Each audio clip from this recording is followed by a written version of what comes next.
What is that one trick that they really don't want you to know? Viewer edition. Oh man, that one trick that they don't want you to know. Fun fact, a lot of them do want you to know because you think you're going to get away with the trick and it just makes you be a customer more. Like, oh, here's a restaurant hack. If you go to Subway and you order extra broccoli, oop, boop, boop, you get 2 sandwiches. They want you to know that. They want you to know because now you're going to go to Subway more and get their crappy sandwiches. I don't mind the chicken ones too much, but they're just not that great. You know what's good? Which. We got that somewhere here in the cities. I got to find one of those again. Those are great. What am I talking about again? Story 1. I discovered by accident that Chipotle will give you your order for free on your birthday. I happened to be there on my birthday one year, and the person behind the counter assembling my burrito asked me if I wanted something that involved an upcharge. Normally I'd say no, but I thought out loud and said, it's my birthday. I'll splurge. The employee then called out to the cashier and said, this one's on the house because it's the customer's birthday. When I got to the cashier, I prepared to present my ID so that they could indeed confirm it's my birthday, but nope, they just rang it up for free on the register and moved on to the next customer. I haven't tried this since, but if they just take the customer at their word, this could really be abused. One does have to wonder if you didn't just come across like a manager or assistant manager on like a really good day and they just gave you a treat. Maybe that's the case, and maybe now a bunch of people read your comment and have tried it and ended up just buying some Chipotle, which, there are worse things in the world. But hey, free burrito on your birthday. That's pretty great. Story 2. The speed study one. Yeah, right. My wife got a ticket for running a stop sign that had been removed days earlier. It was a small town with a 25 square mile jurisdiction and a 5-officer police force, half the town's entire staff. The cops knew it was removed, and it was removed by the town staff after somebody ran it over. It was replaced a few weeks before she finally went to trial. She has photos and videos of the hole where the sign used to be, the T intersection complete with standing street designs. Matching the location in the citation, the cop showed up, lied through our teeth, and denied the sign had been run over or removed, and the judge didn't think twice about not contradicting the cop, and he made her pay the ticket. Someone in the courtroom waiting their own trial started yelling about it and had to be told to be quiet. One came up to her expressing their outrage about it, and a couple of people just left the courtroom, presumably to try to reschedule their trials or even to pay their tickets and go home because why waste hours more waiting for a trial before that judge? It might have worked if she had a lawyer because the judges perk up and treat you like a human being if you have a lawyer all of a sudden. I've seen this in traffic court. But who pays a lawyer nearly $1,000 for a stop sign run ticket, unless they're about to lose their license or something? Yeah, unfortunately, I'm sure that there are plenty of stories like this about just some corruption and crap like this going on in the legal system. And I firmly want to believe that it's not everyone involved, that not every judge would be like this. I've seen those nice internet videos. So that there's that one judge who's common sense. He seems like a cool guy. But, I'm sure for every cool guy judge, there's a a-hole like this judge. Story 3. The not confronting shoplifters rules are in place because the risk on you, other employees, customers, and the store should you intervene is almost always higher than whatever is being taken. It's always better to just file the insurance claim, especially since there's always the risk the shoplifter is armed. Stores also try to predict how much shrinkage, waste, spoilage, and shoplifting, among other things, they'll have in an accounting period so they can adjust prices and the like to control for that cost, since it is a cost on the business paid for by the honest customers. Story 4. 2 things I learnt in retail. 1, this is probably pretty much universal, but for the people who don't know, they raise the prices during the holiday months. So for November, Thanksgiving, Black Friday, Cyber Monday, December to Christmas and Boxing Day, February, Valentine's Day, and when all the big sales with the discounts are on, for example, Boxing Day, they just drop to the normal prices, leave them for a few days, and by the time the next month rolls around, they put the holiday prices back up. 2. The staff can drop prices as long as the price is more than what the store paid for it. They can drop the price. Just because the price tag says it's $100, if the system says $85 is still a reasonable price, then the staff can. But if the store is busy or a long line, just in case someone overhears. Well, I can confirm that yes, the stores do love to jack prices up on all sorts of stuff around holidays, and then you have holiday sales, where you get it for the normal price because they just drop it down from the raised prices. So that crap happens a lot. Any of you who think you're getting a deal on a television that's being sold for less than MSRP, they're always sold for less. If you've ever bought a TV at MSRP, you have been ripped off. But as far as the every employee can lower the price as long as it's above what the store paid, no. I've worked at some stores where that is against store policy. I worked at a store where if you just tried to give discounts like that just to make customers happy, you could get written up or fired. So let's not go badgering poor cashiers thinking that they can do this everywhere, please. Story 5. I have one to add to number 22. Even among occupations that require a license, not every state actually does require a license, and you can legally operate as long as you disclose the fact that you are unlicensed, with some restrictions, of course. A big example of this are therapists. You can be a therapist in some states without a license or even any schooling or degree in your field. You just can't prescribe medication, and you're liable for any advice you give patients. But ultimately, it is up to the patient to decide to use you knowing that you are unlicensed. The state licensing just means you have a degree and you passed a state exam, so you should have knowledge in therapeutic practices. But the term therapist has become so broad that there are plenty of types of therapy that do not require a degree or license to practice. Story 6. I used to work at the clothing store Express in PDX. We had a policy. Even if a customer walks out of the store with an entire stack of jeans, we cannot approach them or act on it. The idea was that we wanted to retain customers above all else, and if we embarrassed a thief, it meant they'd likely never move on to becoming a customer later down the line. Payless Shoes is out of business now, but I used to work there too. They had a 100% return policy guarantee. That meant if you had the receipt, the shoes, and the box, you could return them for store credit for whatever you paid for them, period. I had people for years who came in every 3 months with their shoes to return them after they wore them out for 3 months and then used that same money to get a new pair. Rinse, repeat. I worked there for several years, and this was a company-wide policy. As soon as anyone found that out, they were paying for shoes maybe 1 to 3 times per year and then just exchanging them no matter how worn they were, as long as they had a receipt in the boxes. It was a no questions asked policy, and they wondered why they went out of business. Story 7. Also, another interesting fact about speed limits is that if you're in the UK, the speed limit sign must be present on both sides of the road to be valid. If it's only on one side of the road, you can claim you didn't see it because it was only on one side of the road and technically get out of the speeding fine. If anyone here is from the UK and wondered why speed limit signs are always on both sides of the road, unlikely but possible someone was, this is why. Story 8. I have 2 that I can think of right now, both for the garbage disposer in your kitchen sink. 1. Underneath it is a slot for an Allen wrench. If something is wedged in the unit, you can usually manually turn it to free the device. I helped a friend who had a guest put some mollusk shells down the sink, and one was wedged under the blade. 2. On the big, scary, loud motor that's under the sink, somewhere on the unit should be a reset switch, similar/identical to the reset switch on a surge protector. Basically like this, something gets stuck in the disposer, it only hums but doesn't turn, and then it doesn't work at all. Do this. 1. Make sure the power is off. 2. Make sure the power is off. 3. See if you can turn the unit either clockwise or counterclockwise using an Allen wrench to free whatever is wedged in there, then reach in and pull it out. 4. After the obstruction is removed, find the reset button on the side and press it.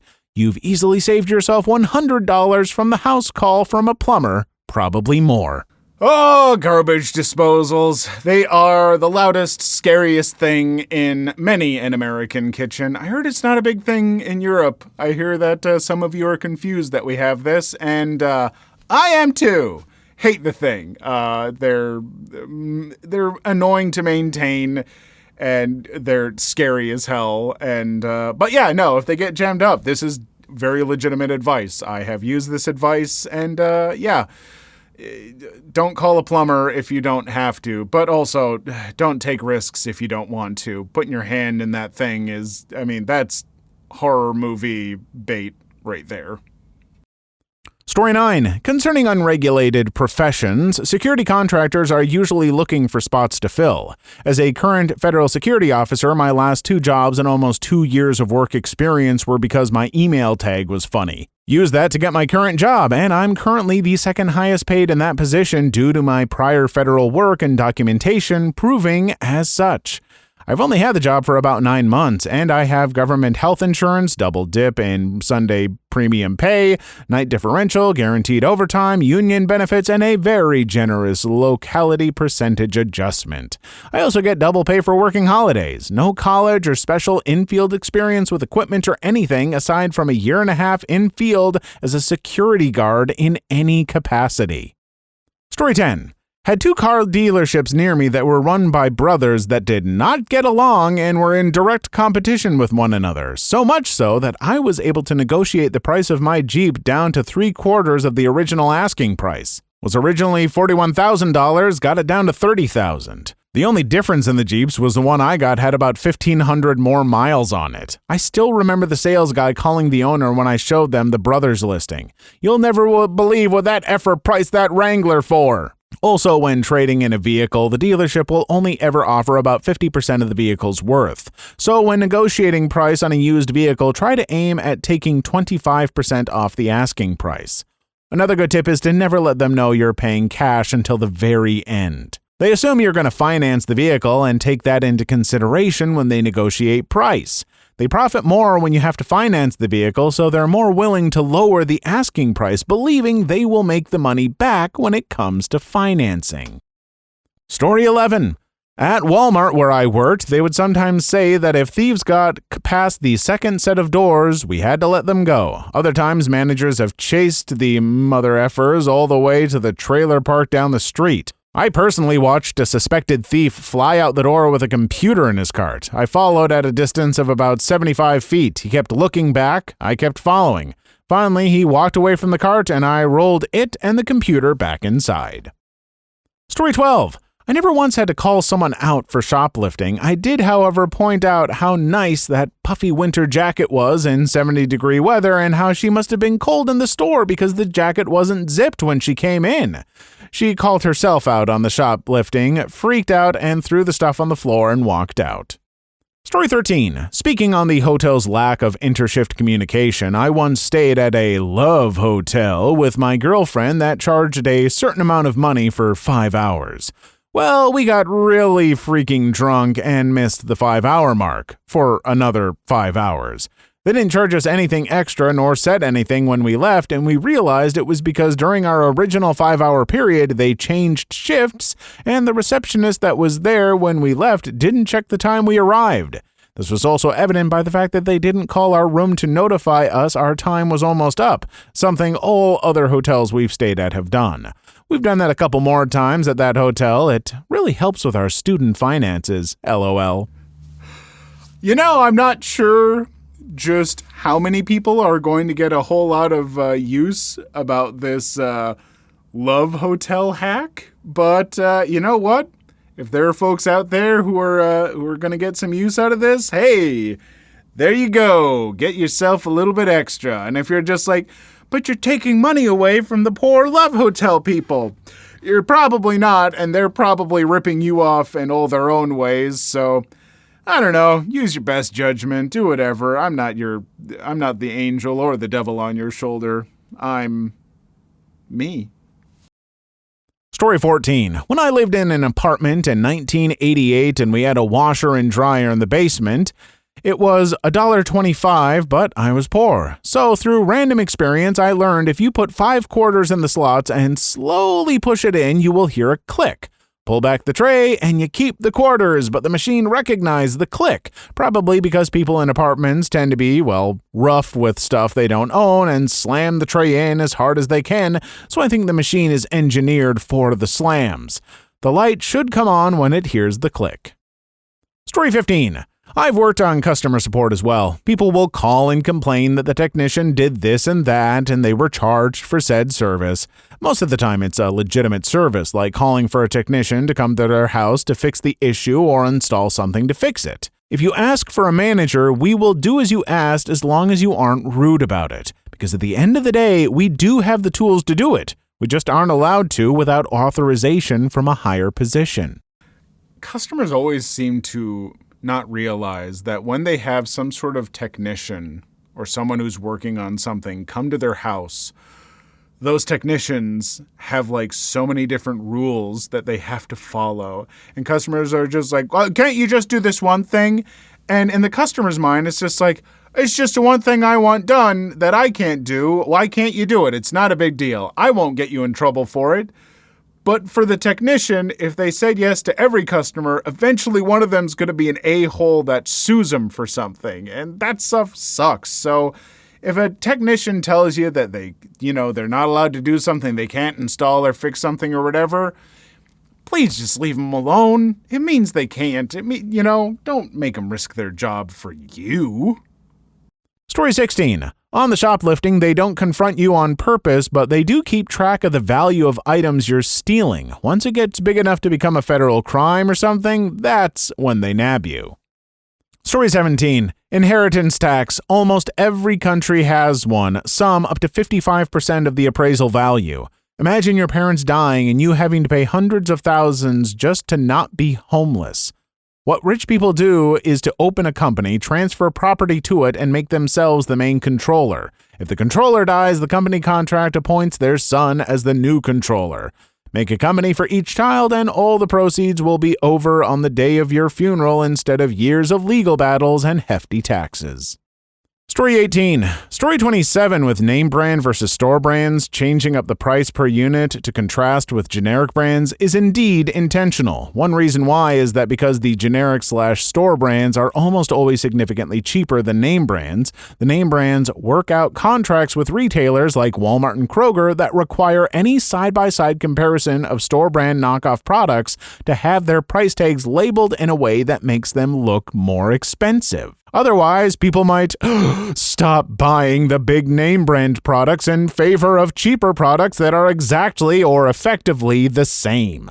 But brand loyalty is a thing, and having the original next to the knockoff does some other psychological tricks, as long as there aren't too many options causing decision paralysis.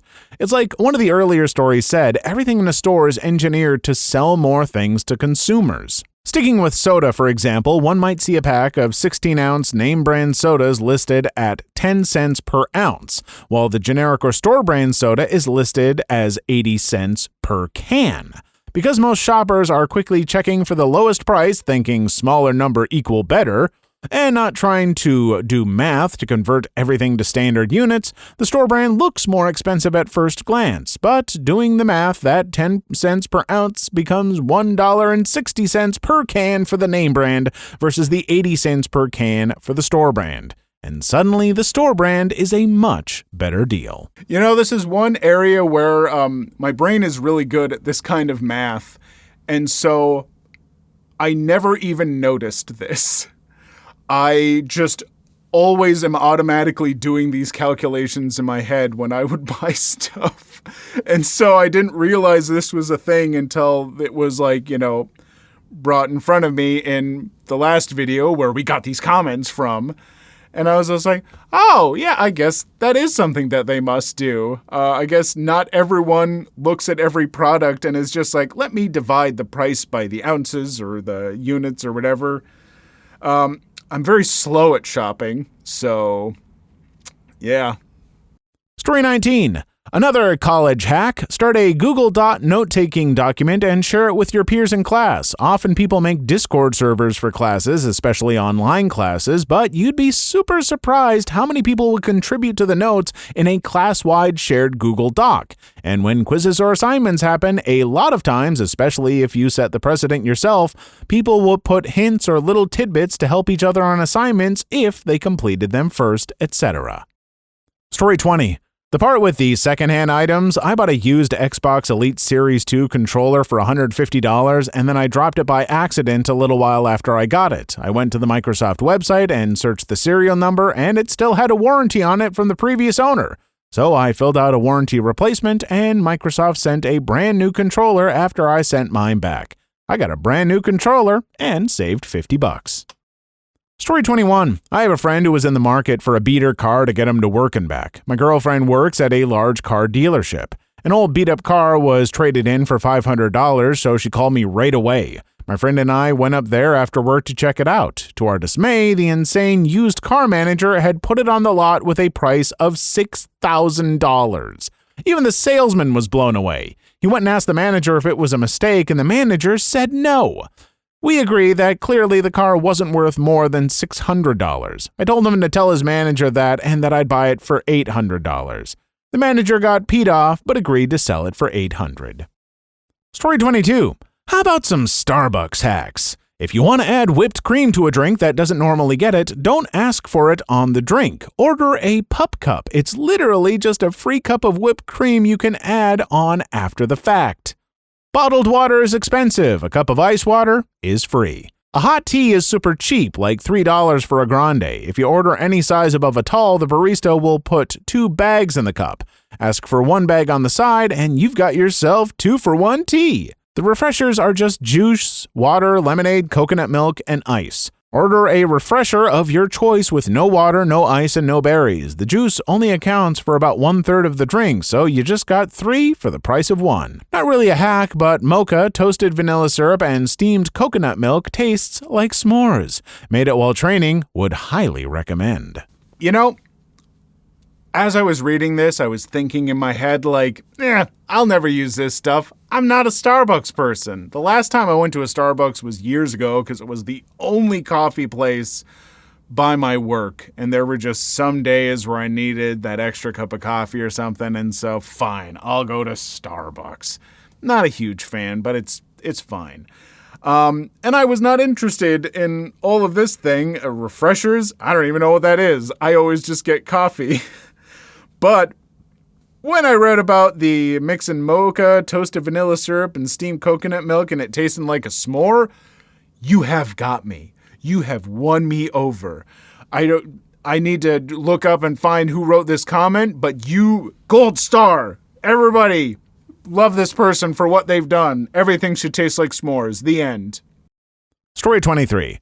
Okay, so for the don't confront anyone you think is shoplifting, 1, you're not allowed to confront the shoplifter, not because of your safety or the safety of other customers. If someone is caught stealing $10 worth of merchandise, they will literally get no jail time. They will only have to go to court, and the store will not be able to get reimbursed by insurance because the amount stolen is so low.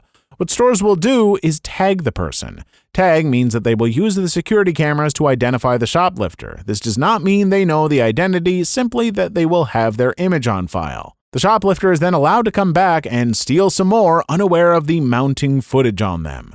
When the shoplifter is finally apprehended by loss prevention, security, or by cops being called in by the store, the person will think, well, crap, they only caught me getting $10 or $20 worth of stuff. It won't be bad for me. Yet, when they are brought to court, the store lawyers will have a very thick file on the shoplifter, along with dozens, if not hundreds of hours of footage of them shoplifting. Bam! The shoplifter is now charged with larceny, usually above $1,000, which is a felony. Then the store can claim reimbursement from their insurance policies. If stores stopped every shoplifter every time they shoplifted, it would result in even more of a loss for the store because of all the hours paid to security or loss prevention without any reimbursement. So yes, eventually the guy's friend got caught, but it wasn't by chance. They were being watched for a while. Story 24. If you're ever getting a lap dance, pay after each song ends. If you wait till the end, they'll try and scam you out of your money and lie about how many songs were played.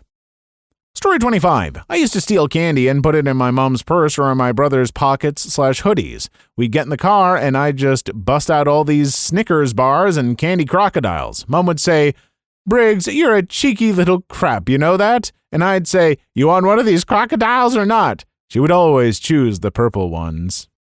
Story 26. Hot dogs to bun ratio isn't a flaw in the system or trying to squeeze more money out of you. People are more inclined to just buy the wieners and use sandwich bread as the bun. Hot dogs also have the risk of being too hot to the touch and often get dropped and eaten by the dog. Or someone will just eat the hot dog by itself. For party sizes, the numbers are even. 10 hot dogs and 8 buns. That's 8 packs of dogs and 10 packs of buns, for a total of 80 altogether. Why does everyone feel like there has to be a thing between hot dogs and buns and the number of them? Like, I don't necessarily think that it's some scheme to squeeze more money out of people, but I also think this person is, no offense to you, dear commenter, but I think you're just putting more thought into it than any of them did. I think they basically are like, how many buns do we put in a pack? I don't care, 10, whatever. And also, folks, I don't know where you're buying all this stuff from, but it's like, I buy hot dogs in packs of like 6 and 8 and what, like they come in all sorts of numbers, and so do hot dog buns half the time. Like, there's not a conspiracy. It's just things are different because why not? It's the most efficient way to sell them. I don't know. Story 27. Exploit connections to get the best deals. My friend's dad was a friend of the CEO of a restaurant chain with food of great quality and high prices. His family gets to be treated to meals by the CEO, and apparently this privilege extends to my friend himself and his friends, including me. What he does is ask his dad to request the CEO to treat us, and that he agrees to it. All it takes is for the staff of the outlet to verify it, and there we have it, free food. Unfortunately, we can no longer enjoy this, as sometime later the CEO was charged for some effed up crime he committed and resigned. Story 28. United States Postal Service worker. Your packages are not handled with care. We have large carts separated by route. When sorting packages, the clerks will just throw them into the right cart. Also, don't order liquids from Amazon. They don't know how to ship liquids, and usually by the time we get them, they're leaking and soak everything in the stack. Story 29. Traditional martial arts don't want you to know that a straight punch to the chin is more effective than 98% of what they're teaching. Complicated-looking mumbo-jumbo with extra spiritual janky chi babble sells better. It would also be kind of difficult to sell the idea that you are special if everyone teaches the same core of effective movements. I mean, to be fair, I am not a martial artist myself. I don't know how to do anything with these aside from look fabulous. But, I mean, I think a lot of martial arts is about, like, self-discipline and getting, physicality and learning how to properly, like, throw a punch and a kick and also deal with the punches and kicks that are coming at you. I hear there's a lot of self-defense involved, and so I think there might be more to it than just a straight punch to the chin, but hey, great move to throw into the old repertoire. Story 30. Insurance companies go by their own inclusive credit rating. Pick one insurance company and stick with them. People that constantly switch insurance companies or drop insurance due to finances will pay a much higher premium even if they have no tickets, no accidents on their record, compared to a person that has stayed a few years with one company and has had a couple tickets or an accident. Please leave your story in the comments. I would love to make a video on them in the future. Also, don't forget to like and subscribe.